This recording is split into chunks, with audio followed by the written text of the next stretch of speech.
Albert Einstein once said, everybody's a genius, but if you judge a fish by its ability to climb a tree, it will live its whole life believing that it is stupid.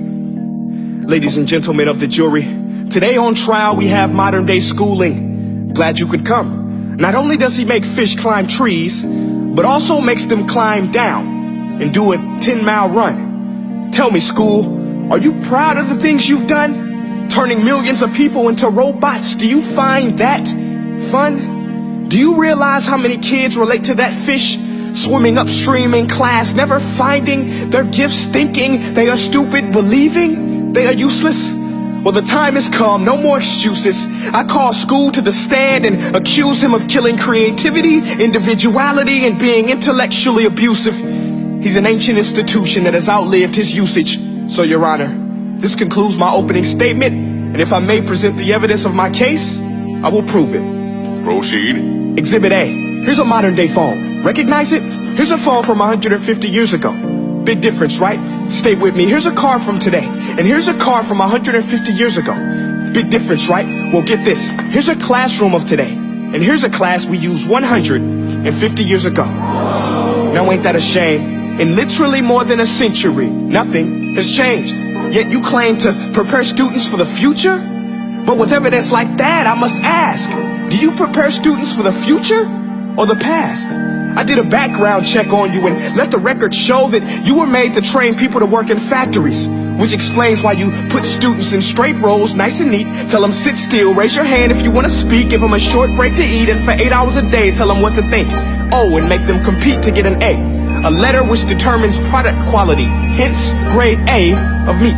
I get it. Back then, times were different. We all have a past. I myself am no Gandhi. But today, we don't need to make robot zombies. The world has progressed. And now we need people who think creatively, innovatively, critically, independently, with the ability to connect. See, every scientist will tell you that no two brains are the same.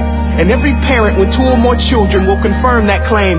So please explain why you treat students like cookie cutter frames or snapback hats, giving them this one-size-fits-all crap. Watch your language. Sorry, Your Honor, but if a doctor prescribed the exact same medicine to all of his patients, the results will be tragic. So many people will get sick, yet when it comes to school, this is exactly what happens. This educational malpractice, where one teacher stands in front of 20 kids, each one having different strengths, different needs, different gifts, different dreams, and you teach the same thing the same way?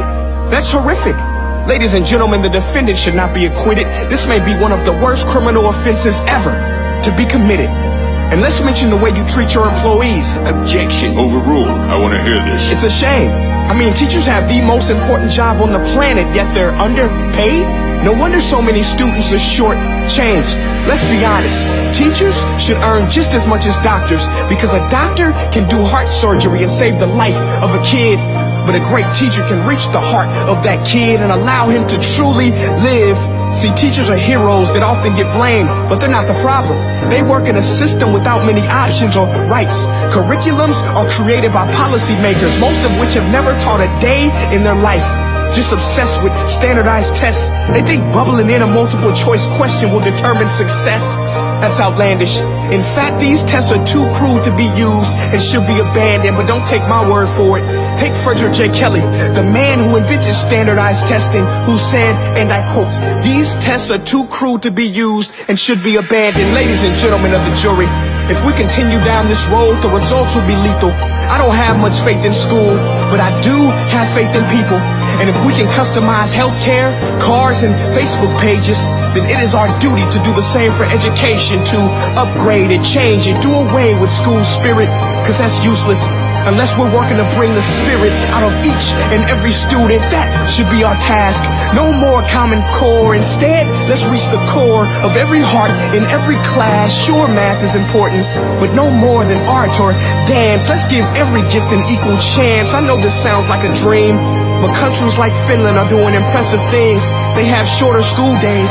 Teachers make a decent wage. Homework is non-existent, and they focus on collaboration instead of competition. But here's the kicker, boys and girls. Their educational system outperforms every other country in the world.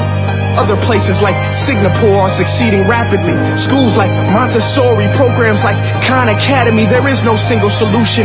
But let's get moving, because while students may be 20% of our population, they are 100% of our future. So let's attend to their dreams, and there's no telling what we can achieve. This is a world in which I believe, a world where fish are no longer forced to climb trees. I'll rest my case.